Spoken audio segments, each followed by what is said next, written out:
നമസ്കാരം. ഇന്നത്തെ ക്ലാസ്സിൽ നമ്മൾ ഡിസ്കസ് ചെയ്യുന്നത് റിഡംഷൻ ബൈ കൺവേർഷൻ എന്നുള്ള മെത്തേഡാണ്. നമ്മൾ ഓൾറെഡി റിഡംഷന്റെ വേരിയസ് മെത്തേഡ്സ് പ്രീവിയസ് ക്ലാസ്സുകൾ നമ്മൾ ഡിസ്കസ് ചെയ്തു. ഇനി ഈ ചാപ്റ്ററിലെ അവസാന ഭാഗമാണ് റിഡംഷൻ ബൈ കൺവേർഷൻ എന്ന് പറയുന്നത്. എന്താണ് റിഡംഷൻ ബൈ കൺവേർഷൻ? പേര് തന്നെ ഉണ്ട്. എന്താണ് കൺവേർഷൻ എന്ന് പറഞ്ഞാൽ അല്ലേ? കൺവേർഷന്റെ അർത്ഥം എന്താണ്? ഒന്നിനെ മറ്റൊന്നാക്കി മാറ്റുക. അതാണ് കൺവേർഷൻ എന്നതുകൊണ്ട് ഉദ്ദേശിക്കുന്നത്. ഇപ്പൊ റിഡംഷൻ ബൈ കൺവേർഷൻ എന്നതുകൊണ്ട് ഉദ്ദേശിക്കുന്നത് ഇവിടെ നിങ്ങൾ കാണാം. എന്താണ്? നോക്കി, നിങ്ങൾക്ക് അവിടെ കാണാൻ പറ്റും. എന്താണ്? This is This is another method of redeeming debenture. Redemption by conversion means redeeming debenture by converting them into new debentures and shares within a stipulated period at the option of debenture holder. Okay, അതായത് നമ്മൾ എന്ത് ചെയ്യുന്നു? നിലവിലുള്ള ഡിബഞ്ചറിനെ നമ്മൾ മറ്റൊരു security ആയിട്ട് മാറ്റുക. സാധാരണ കേസിൽ റിഡംഷന്റെ കേസിൽ എന്താ ചെയ്യുക? റിഡംഷന്റെ കേസിൽ ഡിബഞ്ചർ ഹോൾഡർക്ക് കൊടുക്കാനുള്ള എമൗണ്ട് ആ റിഡീം ചെയ്യുന്ന സമയത്ത് ഡ്യൂ ഡേറ്റ് പേയ്മെന്റ് പീരീഡിൽ എന്ത് ചെയ്യും? അവർക്ക് ക്യാഷ് കൊടുക്കും. അങ്ങനെയല്ലേ ചെയ്യാറ്? അതിന് പകരം ഇവിടെ എന്ത് ചെയ്യും? ഇവിടെ ഡിബഞ്ചർ ഹോൾഡർക്ക് കൊടുക്കാനുണ്ട് എന്ന് പറഞ്ഞ് നമ്മൾ സാധാരണ ചെയ്യുന്ന പോലെ തന്നെ ആ ഡ്യൂ എൻട്രി അതുപോലെ ചെയ്തു. എന്നതിന് ശേഷം നമ്മൾ ക്യാഷ് പേയ്മെന്റ് അല്ലെങ്കിൽ പേയ്മെന്റ് നടത്തുന്ന സമയത്ത് ക്യാഷ് ആയിട്ടല്ല കൊടുക്കുക. പകരം എന്തായിരിക്കും? അവർക്ക് പുതിയൊരു നമ്മുടെ കമ്പനിയുടെ തന്നെ പുതിയ ഷെയർ അല്ലെങ്കിൽ പുതിയ ഡിബഞ്ചർ, പുതിയ പ്രിഫറൻസ് ഷെയർ, പുതിയ ഇക്വിറ്റി ഷെയർ, അതിൽ അങ്ങനെ പുതിയൊരു സെക്യൂരിറ്റി ആയിരിക്കും അവർക്ക് കൊടുക്കുക. ക്യാഷ് കൊടുക്കുന്നതിന് പകരം അവർക്ക് കമ്പനിയുടെ തന്നെ പുതിയ സെക്യൂരിറ്റീസ് ഇഷ്യൂ നടത്തുന്ന ഒരു കേസാണിത് റിഡംഷൻ ബൈ കൺവേർഷൻ എന്നതുകൊണ്ട് ഉദ്ദേശിക്കുന്നത്. Okay. Under this method, company give an option to debenture holder at the time of issue of debenture that after a certain period they can convert their debenture into shares or new debentures. അതായത് ഈ method അനുസരിച്ചിട്ട് ഇവിടെ എന്താണ് company debenture ഹോൾഡർക്ക് ഒരു option കൊടുക്കുകയാണ്. ആ option എന്ന് പറഞ്ഞാൽ എന്താണ്? ഒരു പെർട്ടിക്കുലർ പീരീഡ് കഴിഞ്ഞാൽ, അതായത് മെച്ചൂരിറ്റി ഡേറ്റോ അങ്ങനെ ഒരു പെർട്ടിക്കുലർ പീരീഡ് കഴിഞ്ഞിട്ടുണ്ടെങ്കിൽ ഡിബഞ്ചർ ഹോൾഡർക്ക് എന്താണ് ക്യാഷ് കൊടുക്കുന്നതിന് പകരം ആ ഡിബഞ്ചറിനെ പുതിയൊരു തരത്തിലുള്ള ഡിബഞ്ചർ ആയിട്ടോ അല്ലെങ്കിൽ പുതിയൊരു തരത്തിലുള്ള ഷെയർ ആക്കിയിട്ടോ അതിനെ കൺവേർട്ട് ചെയ്യും. അങ്ങനെ ഒരു ഓപ്ഷൻ എന്താണ് ഇഷ്യൂ നടത്തുന്ന സമയത്ത് തന്നെ എന്താണ് ഡിബഞ്ചർ ഹോൾഡർക്ക് കമ്പനി നൽകുകയാണ്. അപ്പൊ ഇഷ്യൂ നടത്തുന്ന സമയത്ത് തന്നെ ഡിബഞ്ചർ ഹോൾഡറോട് കമ്പനി പറയും, ഇതൊരു പെർട്ടിക്കുലർ പീരീഡ് കഴിഞ്ഞിട്ടുണ്ടെങ്കിൽ ഈ ഡിബഞ്ചറിനെ നമ്മൾ എന്താക്കി മാറ്റും? പുതിയ ഇക്വിറ്റി ഷെയർ ആക്കിയിട്ടോ പുതിയൊരു ഡിബഞ്ചർ ആക്കിയിട്ടോ അതിനെ കൺവേർട്ട് ചെയ്യും എന്ന് പറയും. Okay. The redemption by conversion of debenture can be made either at par at premium but not at discount. Redemption by conversion എങ്ങനെ ചെയ്യാറുള്ളത്? സാധാരണ ചെയ്യാറുള്ളത് പ്രീമിയത്തിലായിരിക്കും, അല്ലെങ്കിൽ എന്താണ് പാറിലായിരിക്കും. ഡിസ്കൗണ്ടിൽ ചെയ്യാറില്ല. Okay. However, the new debentures may be issued either at par at premium or discount. New shares can be issued at par at premium but not discount. Okay. അതായത് അവർക്ക് എന്ത് ചെയ്യാൻ പറ്റും? പുതിയ ഡിബഞ്ചർ അവർക്ക് നമുക്കറിയാമല്ലോ എന്താണ് റിഡംഷൻ ബൈ കൺവേർഷൻ മെത്തഡിൽ ചെയ്യുന്ന എന്താണ്? പുതിയൊരു സെക്യൂരിറ്റി അവർക്ക് നൽകുകയാണ്. ആ പുതുതായിട്ട് നൽകുന്ന സെക്യൂരിറ്റി വേണമെങ്കിൽ അവർക്ക് എന്ത് ചെയ്യാം? അത് പുതുതായിട്ട് നൽകുന്ന ഡിബഞ്ചർ അവർക്ക് പ്രീമിയത്തിലോ ഡിസ്കൗണ്ടിലോ പാറിലോ ഇഷ്യൂ നടത്താം. ഓക്കെ. പക്ഷെ പുതിയ ഷെയർ ആണ്, അതായത് ഇക്വിറ്റി ഷെയറോ പ്രിഫറൻസ് ഷെയറോ ആണ് അവർക്ക് ഇഷ്യൂ നടത്തുന്നത് വിചാരിക്കുക. പുതുതായിട്ട് നൽകുന്നത് പുതിയ ഷെയറോ അല്ലെങ്കിൽ ഈ എന്താണ് ഇക്വിറ്റി ഷെയറോ അല്ലെങ്കിൽ പ്രിഫറൻസ് ഷെയറോ ആണ് അവർക്ക് നൽകുന്നതെങ്കിൽ അതും പാറിലും പ്രീമിയത്തിലേ ചെയ്യാൻ പറ്റുള്ളൂ. അത് ഡിസ്കൗണ്ടിൽ ഇഷ്യൂ നടത്താൻ പറ്റില്ല. ഓക്കെ. പക്ഷേ എന്താണ് റിഡംഷൻ? ഈ റിഡംഷൻ എന്തായാലും എങ്ങനെ തന്നെ നടത്തണം? ഒന്നുകിൽ പാറിൽ അല്ലെങ്കിൽ പ്രീമിയത്തിൽ തന്നെ നടത്തണം. അപ്പൊ പറഞ്ഞു വന്ന ഇത്രയേ ഉള്ളൂ. റിഡംഷൻ ബൈ കൺവേർഷൻ എന്ന് പറഞ്ഞിട്ടുണ്ടെങ്കിൽ വളരെ സിമ്പിൾ ആയിട്ട് പറയുകയാണെങ്കിൽ റെഡീം ചെയ്യുന്ന സമയത്ത് ഡിബഞ്ചർ ഹോൾഡർക്ക് ക്യാഷ് കൊടുക്കുന്നതിന് പകരമായിട്ട് കമ്പനിയുടെ തന്നെ പുതിയ ഷെയറോ ഡിബഞ്ചറോ നൽകുന്നതിനെയാണ് റിഡംഷൻ ബൈ കൺവേർഷൻ എന്ന് പറയുന്നത്.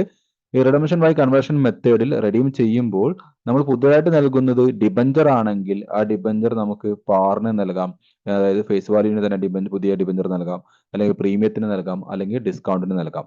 ഓക്കെ. പുതുതായിട്ട് നൽകുന്നത് നമ്മൾ പുതുതായിട്ട് നൽകുന്ന ഷെയറോ അല്ലെങ്കിൽ എന്താണ് ഷെയർ പോലെയുള്ള ന്യൂ ഷെയർ ആണ്, അതായത് ഡിബഞ്ചർ അല്ല ന്യൂ ഷെയർ ആണ് പുതുതായിട്ട് നൽകുന്നതെങ്കിൽ ആ കേസിൽ പുതുതായിട്ട് നൽകുന്നത് പാറിലാവണം അല്ലെങ്കിൽ പ്രീമിയത്തിലാവണം, ഡിസ്കൗണ്ട് നൽകാൻ പാടില്ല. ഓക്കെ. പിന്നെ റെഡീം ചെയ്യുന്ന ഡിബഞ്ചർ എങ്ങനെയായിരിക്കണം എന്ന് പറഞ്ഞത്? അത് പ്രീമിയത്തിലോ പാറിലോ ആവണം, ഡിസ്കൗണ്ടിലാവാൻ പാടില്ല. ഓക്കെ. അത്രയും കാര്യങ്ങൾ നമ്മൾ മനസ്സിലാക്കിയാൽ മതി. ഇനി നോക്കൂ, legal provisions regarding redemption of by conversion. അപ്പൊ റിഡംഷൻ ബൈ കൺവേർഷൻ ചെയ്യണമെങ്കിൽ നിയമപരമായിട്ട് ചില കുറച്ച് കാര്യങ്ങൾ നമ്മൾ നോക്കേണ്ടതുണ്ട്. എന്തെല്ലാം നിയമപരമായിട്ടുള്ള എന്തെല്ലാം കാര്യങ്ങളാണ് നമ്മൾ അവിടെ പരിഗണിക്കേണ്ടത്? നമുക്ക് എന്തെല്ലാം കാര്യങ്ങൾ പരിഗണിക്കണം എന്ന് പറയുന്നത്?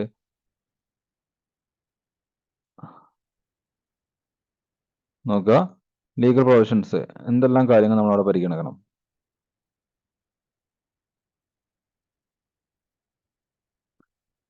According to the Companies Act, the non-convertible portion of debenture cannot be redeemed by conversion. അതായത് എന്താണ്, ഈ ഡിബഞ്ചർ ഇഷ്യൂ ചെയ്യുന്ന സമയത്ത് ഡിബഞ്ചർ ഏത് ടൈപ്പ് ഡിബഞ്ചർ, കൺവേർട്ടബിൾ ഡിബഞ്ചർ ആയിരിക്കാം, ചിലപ്പോൾ നോൺ കൺവേർട്ടബിൾ ഡിബഞ്ചർ ആയിരിക്കാം. അപ്പോൾ ഒരു നോൺ കൺവേർട്ടബിൾ ഡിബഞ്ചർ ആണ് നമ്മൾ ഇഷ്യൂ നടത്തിയതെങ്കിൽ ആ ഡിബഞ്ചർ എന്ത് ചെയ്യാൻ പറ്റില്ല, നമുക്ക് കൺവേർഷൻ മെത്തേഡ് ഉപയോഗിച്ചുകൊണ്ട് റെഡീം ചെയ്യാൻ പറ്റില്ല. ഓക്കെ, അടുത്ത് നോക്കൂ. As a payment is not made in cash, there is no need to create debenture redemption reserve account for this type of conversion. It is not necessary to invest 5% nominal value of debenture to be redeemed. അതായത് എന്താണ്, നമ്മൾ ക്യാഷിന്റെ രൂപത്തിലല്ല നമ്മൾ എന്താണ് 5 അല്ല 15% കേട്ടോ, നമ്മൾ ക്യാഷിന്റെ രൂപത്തിലല്ല നമ്മൾ ഡിബഞ്ചറിനെ redeem ചെയ്യുന്നത് എന്ന് വിചാരിക്കുക. ഓക്കെ, അങ്ങനെയെങ്കിൽ നമ്മൾ എന്ത് ക്രിയേറ്റ് ചെയ്യേണ്ട ആവശ്യമില്ല. നമ്മുടെ ഒരു നിയമപ്രകാരം നമ്മൾ എന്താണ് റിഡംഷൻ നിർബന്ധമായിട്ടും ഒരു എത്ര ശതമാനം, 10% ഔട്ട് ഓഫ് പ്രോഫിറ്റ് ചെയ്യണം, അതുപോലെ ഡിബഞ്ചർ റിഡംഷൻ റിസർവ് ക്രിയേറ്റ് ചെയ്യണം എന്നൊക്കെ പറഞ്ഞ് നമ്മൾ നേരത്തെ പഠിച്ചിട്ടുണ്ടായിരുന്നു. അപ്പോൾ ക്യാഷ് കൊടുക്കുന്നില്ല എങ്കിൽ നമ്മൾ ഇത്തരത്തിൽ പറയുന്ന എന്താണ് ഡിബഞ്ചർ റിഡംഷൻ റിസർവോ അതുപോലെ തന്നെ നിർബന്ധമായിട്ട് ക്രിയേറ്റ് ചെയ്യേണ്ട DRI, അതായത് 15% DRI ക്രിയേറ്റ് ചെയ്യേണ്ട ആവശ്യമോ ഒന്നും ഇല്ല. ഓക്കെ, രണ്ടാമത്തെ പോയിന്റ് അതാണ്. ഇനി മൂന്നാമത് നോക്കൂ, the debenture holder how to apply for this type of redemption. അപ്പോൾ ഡിബഞ്ചർ റിഡംഷൻ കൺവേർട്ട് ചെയ്തുകൊണ്ട് നടത്തണമെങ്കിൽ ഡിബഞ്ചർ ഹോൾഡർ എന്ത് ചെയ്യണം, അതിന് അപ്ലൈ ചെയ്യണം. അത് okay, how to apply for this type of redemption. Then, in case of conversion of debentures originally issued at discount before their redemption date, the discount on debenture account is credited. അപ്പോൾ ഇനി അത് conversion ചെയ്യുന്ന സമയത്ത്, in case of conversion of debenture, ഡിബഞ്ചറിനെ നമ്മൾ convert ചെയ്യുന്ന കേസിൽ നമ്മൾ ഒറിജിനൽ ഇഷ്യൂ നടത്തുന്നത്, അതായത് നമ്മൾ കൺവേർട്ട് ചെയ്യാൻ പോകുന്ന ഡിബഞ്ചർ ഉണ്ടല്ലോ, ആ ഡിബഞ്ചറിനെ നമ്മൾ ഒറിജിനലി ഇഷ്യൂ നടത്തിയത് ഡിസ്കൗണ്ട് ആണെന്ന് വിചാരിക്കാം. ഓക്കെ, ആ ഡിബഞ്ചറിനെ നമ്മൾ എന്താണ് റിഡംഷൻ ഡേറ്റിന് മുമ്പ് നമ്മൾ എന്ത് ചെയ്യാണ്, കൺവേർട്ട് ചെയ്യുകയാണെന്ന് വിചാരിക്കുക. അങ്ങനെയെങ്കിൽ ആ ഡിസ്കൗണ്ട് ഓൺ ഡിബഞ്ചർ അക്കൗണ്ട് എന്ത് ചെയ്യണം, ക്രെഡിറ്റ് ചെയ്യണം എന്ന് പറഞ്ഞു. ഡിസ്കൗണ്ട് ഓൺ ഡിബഞ്ചർ അക്കൗണ്ട് നമ്മൾ ക്രെഡിറ്റ് ചെയ്യണം. ആ ഡിസ്കൗണ്ട് ഓൺ ഡിബഞ്ചർ അക്കൗണ്ട് നമ്മൾ നമുക്ക് അറിയാവുന്നതാണ്, അതൊരു കമ്പനിയെ സംബന്ധിച്ചിടത്തോളം ഒരു ഒരു എന്താണ്, അതൊരു എക്സ്പെൻസ് ആണ്. അതുകൊണ്ട് അതിന് ഓൾറെഡി ഡെബിറ്റ് ചെയ്തിട്ടുണ്ടാവും. അപ്പോൾ നമ്മൾ റിഡീം ചെയ്യുന്നത് എന്താണ്, ബിഫോർ മെച്യൂരിറ്റി ഡേറ്റിനാണെന്ന് വിചാരിക്കുക.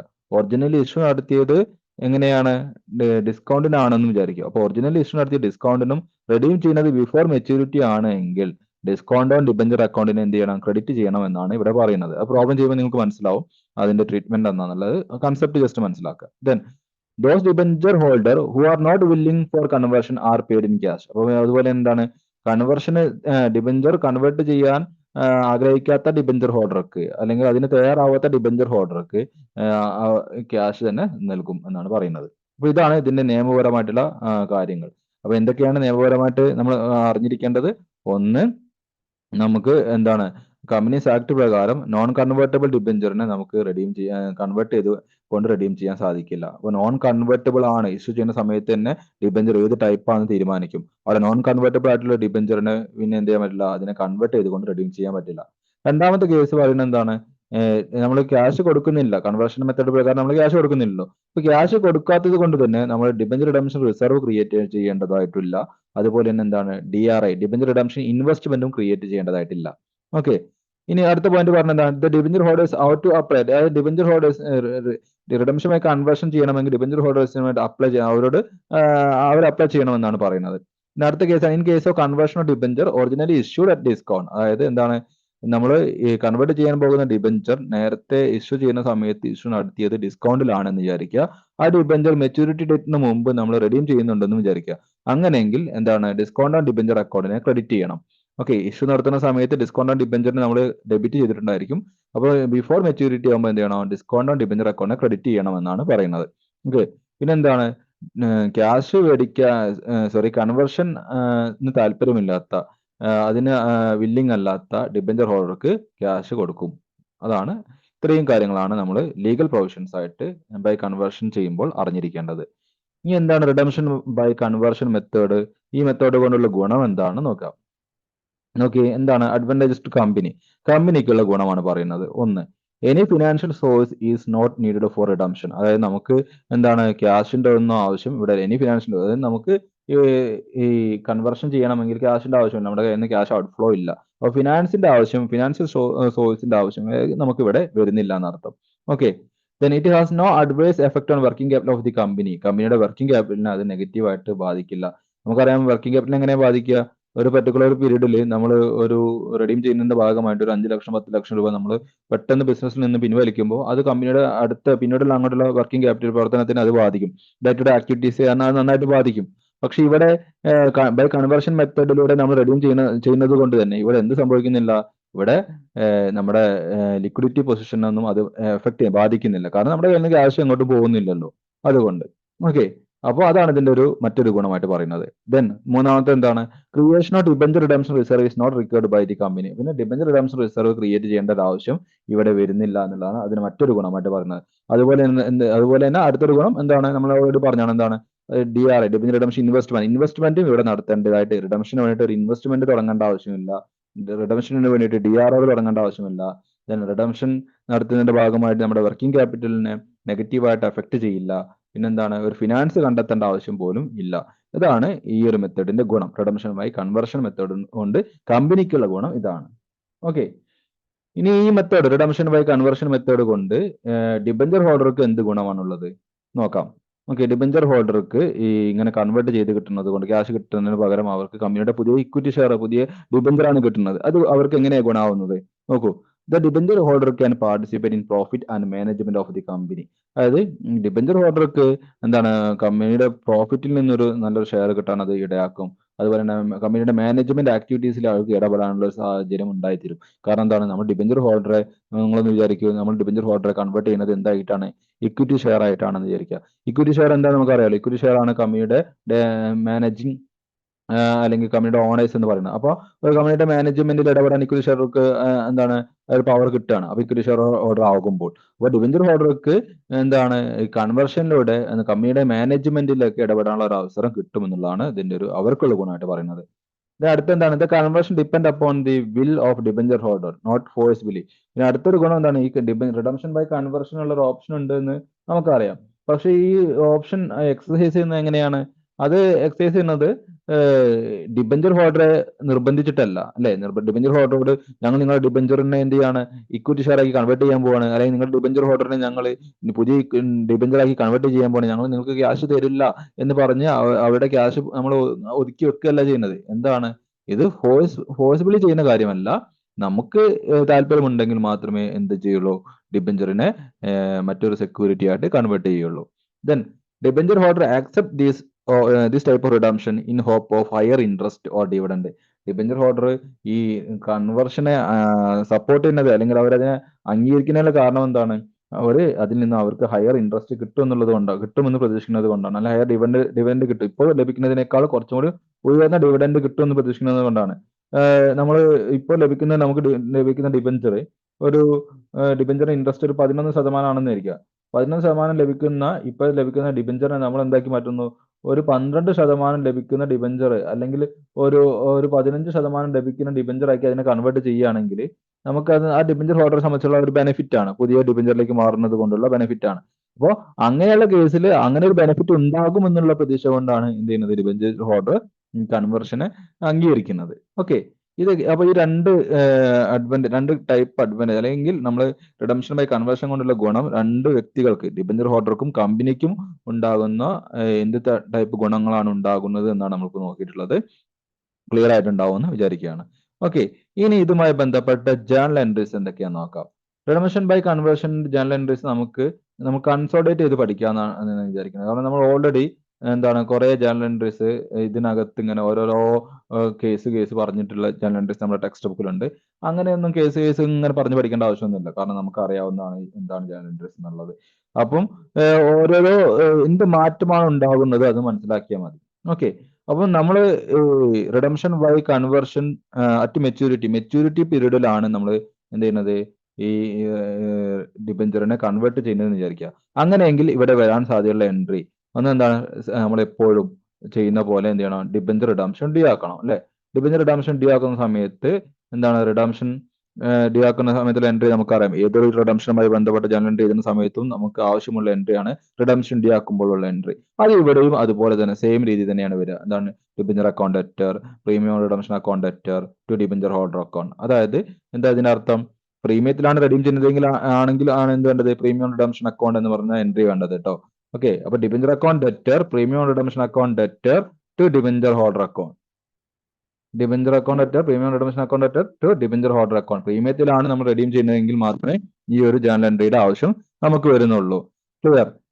ഇനി പ്രീമിയത്തിലെല്ലാം ചോദിക്കുക, പ്രീമിയത്തിലെല്ലാം റെഡീം ചെയ്യുന്നതെങ്കിൽ എന്താ വരിക, സെയിം എന്താ, debenture account debtor to debenture holder account എന്ന് എഴുതിയാൽ മതി. ഇനി ഡിസ്കൗണ്ടിലാണ് റെഡീം ചെയ്യുന്നത്, ഡിസ്കൗണ്ട് റെഡീം ചെയ്യില്ല എന്ന് നമ്മൾ പറഞ്ഞു. ഇനി അഥവാ ഡിസ്കൗണ്ടിലാണ് എങ്കിൽ എന്താ എൻട്രി, എന്താ, debenture account debtor to debenture holder account to discount on redemption. അത് ഡിസ്കൗണ്ട് റെഡീം ചെയ്യില്ല കേട്ടോ. അപ്പൊ ഈ debenture account debtor to debenture holder account എന്ന് വരും, അല്ലെങ്കിൽ debenture account debtor premium on redemption account debtor to debenture holder എന്ന് വരും. ഇതായിരിക്കും എന്ത്, റിഡംഷൻ ഡ്യൂ ആക്കുന്ന സമയത്ത് വരാൻ സാധ്യതയുള്ള എൻട്രി. ഇനി നമ്മൾ എന്താണ് കൺവേർഷൻ എൻട്രി, നമ്മളിവിടെ പേയ്മെന്റ് എൻട്രി അല്ല വരിക. നേരത്തെ കേസിൽ നമ്മൾ എന്താ ചെയ്തിരുന്നത്, ഡിബഞ്ചർ ഹോൾഡർക്ക് ഇത്ര രൂപ കൊടുക്കാനുണ്ട് എന്ന് പറഞ്ഞ് ഡ്യൂ എൻട്രി എഴുതി കഴിഞ്ഞാൽ അടുത്ത എൻട്രി എന്താണ്, ആ കൊടുക്കാനുണ്ട് എന്ന് എഴുതി പറഞ്ഞാൽ മാത്രം പോരല്ലോ, കൊടുക്കണമല്ലോ. കൊടുക്കുന്ന എൻട്രി ആയിട്ട് നമ്മൾ പേയ്മെന്റ് എൻട്രി കാണിക്കുമായിരുന്നു. പക്ഷേ ഇവിടെ ഇനി നമ്മൾ ഇവിടെ ഈ ഡിബഞ്ചർ ഹോൾഡർക്ക് ക്യാഷ് കൊടുക്കുന്നുണ്ടോ, ഈ കേസിൽ കൺവേർഷൻ കേസിൽ ക്യാഷ് കൊടുക്കുന്നില്ല.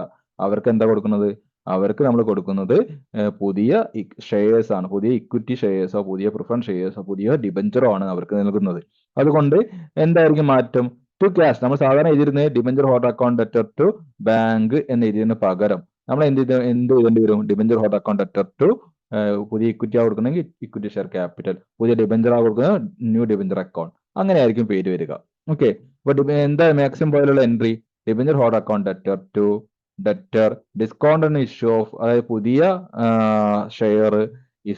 ഷെയർ ഡിസ്കൗണ്ട് ചെയ്യില്ല എന്ന് പറഞ്ഞിട്ടുണ്ട്, നമ്മൾ ഓൾറെഡി പറഞ്ഞിട്ടുണ്ട്. പുതിയ ഒരു ഡിബഞ്ചർ ഇഷ്യൂ നടത്തുന്നത് ഡിസ്കൗണ്ടിലാണെങ്കിൽ എന്താണ്, discount on issue of debenture account debtor എന്ന് പറഞ്ഞിട്ടുള്ള ഒരു എൻട്രി വേണ്ടി വരും. ഓക്കെ, ടു ന്യൂ സെക്യൂരിറ്റി എന്താ കൊടുക്കുന്നത് വെച്ചാൽ അതിന്റെ പേരിനനുസരിച്ച് ന്യൂ സെക്യൂരിറ്റി എന്താകാം, ഡിബഞ്ചർ ആവാം, ഇക്വിറ്റി ആവാം, എന്താ കൊടുക്കുന്നത് അത്. ദെൻ ടു പുതുതായിട്ട് നമ്മൾ നൽകുന്ന, പുതുതായിട്ട് കൺവേർഷന്റെ ഭാഗമായിട്ട് നമ്മൾ പുതിയൊരു സെക്യൂരിറ്റി കൊടുക്കുന്നുണ്ടല്ലോ, ആ കൊടുക്കുന്ന സെക്യൂരിറ്റി പ്രീമിയത്തിലാണ് എങ്കിൽ എന്താ എൻട്രി വരിക, ടു സെക്യൂരിറ്റി പ്രീമിയം അക്കൗണ്ട്. അപ്പോൾ എക്സാമ്പിൾ പറയുകയാണെങ്കിൽ നമ്മളുടെ പ്രോബ്ലത്തിൽ എന്താണ്, പുതിയ സെക്യൂരിറ്റി കൊടുക്കുന്നത് ഡിസ്കൗണ്ടിലാണ് എങ്കിൽ എന്തായിരിക്കും entry, debenture holder account debtor discount on issue of debenture account debtor to new debenture account എന്നായിരിക്കും വരിക. ഓക്കെ, ഇനി നമ്മുടെ പ്രോബ്ലത്തിൽ പുതിയ ഡിബഞ്ചർ കൊടുക്കുന്നത് സെക്യൂരിറ്റി പ്രീമിയത്തിലാണെന്ന് വിചാരിക്കുക, പുതിയതായിട്ട് ഇഷ്യൂ നടത്തുന്ന ഡിബഞ്ചർ പ്രീമിയത്തിലാണെന്ന് വിചാരിക്കുക, അങ്ങനെയെങ്കിൽ എന്താ എന്ത് വരിക, debenture holder account debtor to new debenture account to security premium account എന്നായിരിക്കും. ഓക്കെ, ഈ രീതിയിലായിരിക്കും അവിടെ എൻട്രീസ് വരിക. അപ്പോൾ ഇനി പുതുതായിട്ട് ഇവിടെ നമുക്ക് പ്രോബ്ലം ചെയ്യുന്ന സമയത്ത് ഉണ്ടാകുന്ന പ്രധാനപ്പെട്ട പ്രശ്നം എന്ന് വെച്ചിട്ടുണ്ടെങ്കിൽ, പുതുതായിട്ട് ഇഷ്യൂ നടത്തുന്ന ഷെയർ എണ്ണം കണ്ടുപിടിക്കേണ്ടി വരും. പുതുതായിട്ട് ഇഷ്യൂ നടത്തുന്ന ഷെയറിന്റെ എണ്ണം എങ്ങനെ കണ്ടുപിടിക്കുക, അത് കണ്ടുപിടിക്കാൻ ഒരു ഇക്വേഷൻ ഉണ്ട്.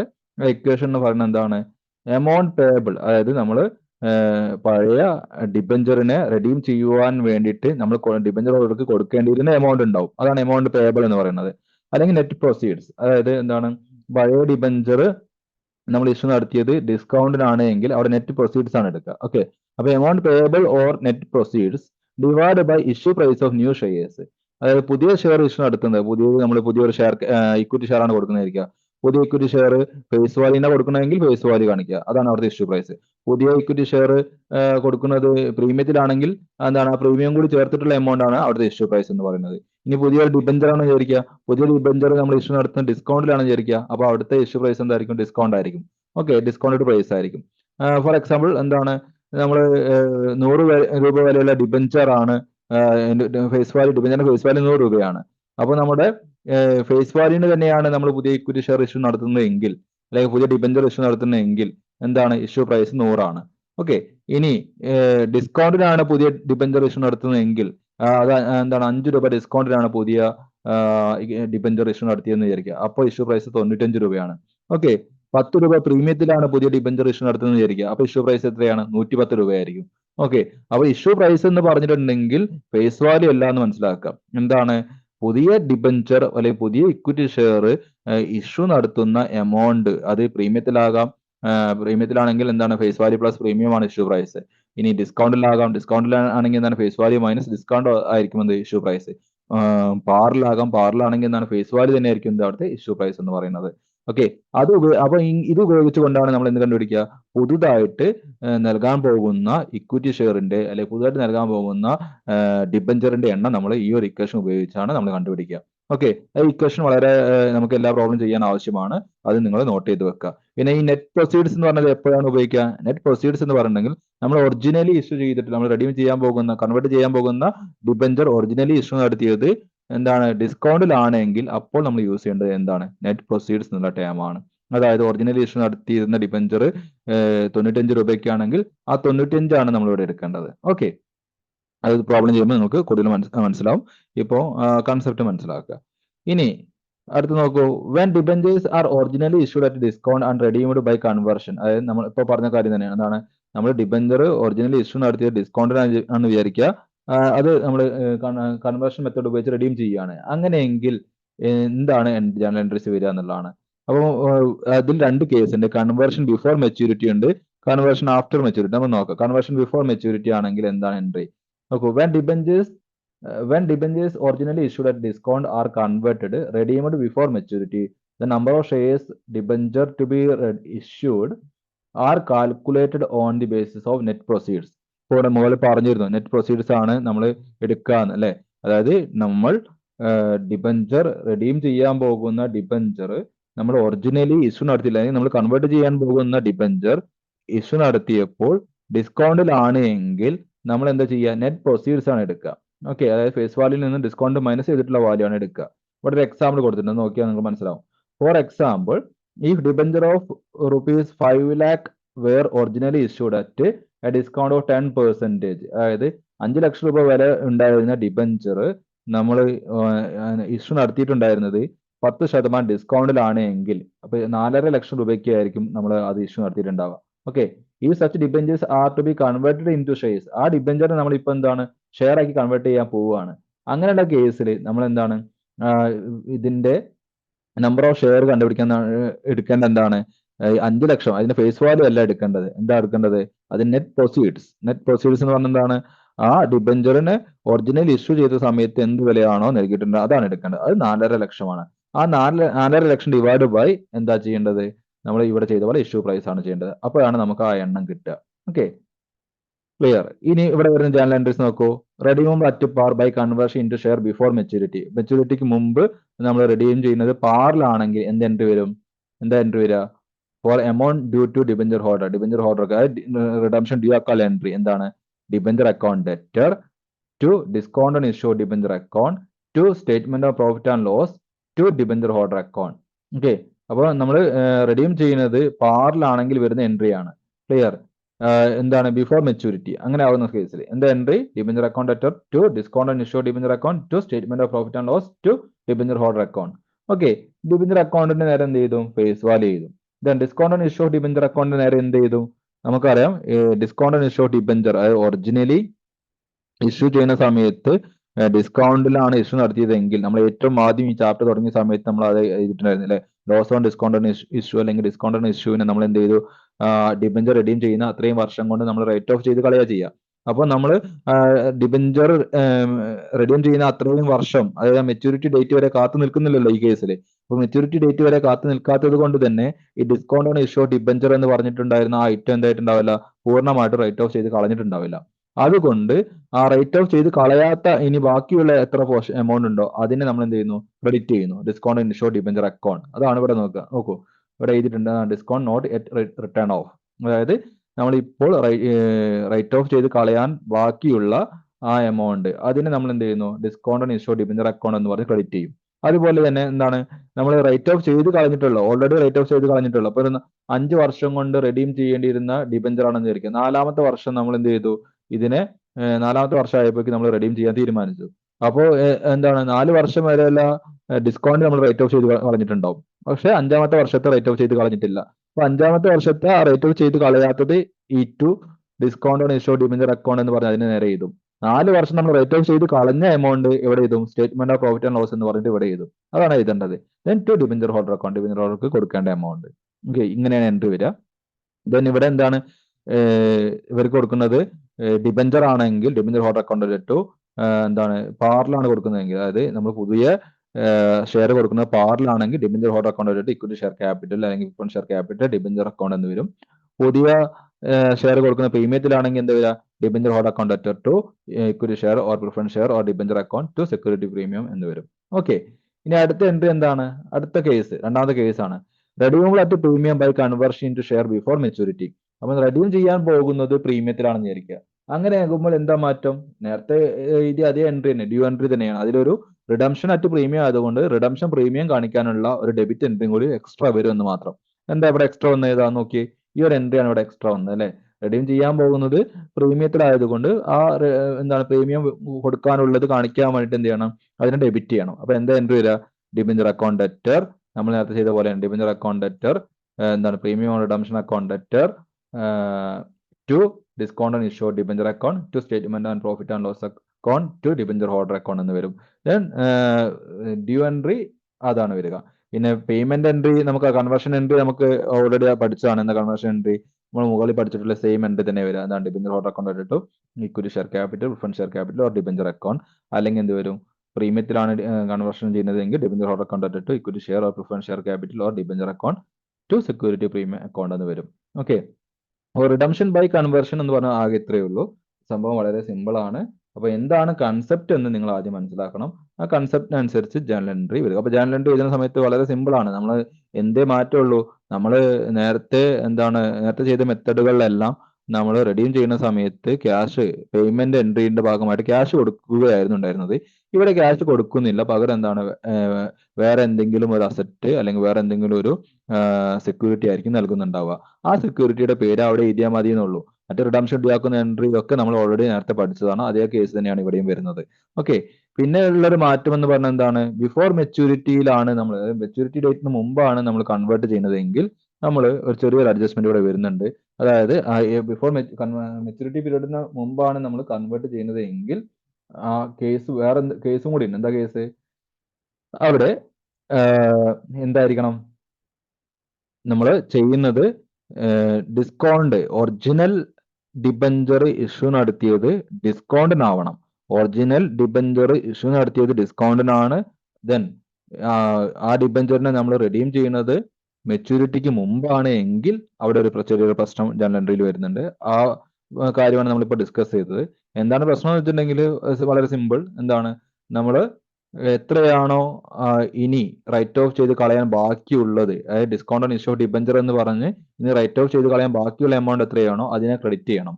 അതുപോലെ തന്നെ ഓൾറെഡി റൈറ്റ് ഓഫ് ചെയ്ത് കളഞ്ഞിട്ടുള്ള എമൗണ്ട് ഉണ്ടല്ലോ അതിനെ ക്രെഡിറ്റ് ചെയ്യണം. അതിനെ ക്രെഡിറ്റ് ചെയ്യേണ്ട പേര് എന്താണ്? Statement of profit and loss എന്ന് പറഞ്ഞിട്ട് അതിനെ ക്രെഡിറ്റ് ചെയ്യണം.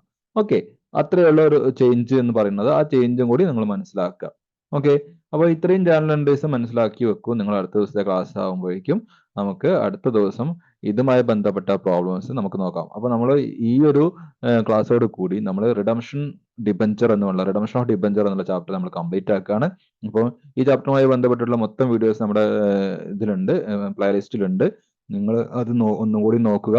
എന്തെങ്കിലും ഡൗട്ടുകൾ ഉണ്ടെങ്കിൽ ചോദിക്കുക. പ്രോബ്ലംസ് വർക്കൗട്ട് ചെയ്ത് പഠിക്കുക. ഓക്കെ, അപ്പോൾ ആദ്യം ജേണൽ എൻട്രീസ് ഒക്കെ ഒന്ന് എന്താണ് തറ വെക്കുക എന്നുള്ളതാണ് നിങ്ങൾ ചെയ്യേണ്ടത്. അപ്പോൾ ജേണൽ എൻട്രീസ് വരുന്ന സിറ്റുവേഷൻസ് എങ്ങനെയാണ് എന്ന് മനസ്സിൽ കാണുക. അതിനനുസരിച്ച് ജേണൽ എൻട്രി എഴുതി പഠിക്കുക. അപ്പോഴാണ് നമുക്ക് എന്താണ് ഇത് വളരെ ഈസി ആയിട്ട് ചെയ്യാൻ പറ്റുകയുള്ളൂ. അല്ലാത്ത കേസിൽ നിങ്ങൾക്ക് വളരെ ബുദ്ധിമുട്ടായി മാറും. കാരണം ഓരോരോ കേസ് നിങ്ങൾ ഇത് കാണാതെ പഠിക്കുക എന്ന് പറയുന്നത് മറന്നു പോകാനൊക്കെ അത് ഇടയാക്കും. അതിന് പകരം എന്താണ് സിറ്റുവേഷൻസിൽ എങ്ങനെയാണ് അപ്ലൈ ചെയ്യേണ്ടത്, അപ്ലൈ ചെയ്യുന്ന രീതി മനസ്സിലാക്കുക. അതാണ് നിങ്ങൾ ആ രീതിയിൽ നിങ്ങൾ പഠിക്കാൻ ശ്രമിക്കുക. അപ്പോൾ നമുക്കത് വളരെ ഈസി ആയിട്ട് മാറും. ഓക്കെ, ബാക്കി നമുക്ക് അടുത്ത ദിവസം നോക്കാം. കൃത്യമായിട്ട് പഠിക്കുക, പ്രിപ്പയർ ചെയ്യുക. ശരി.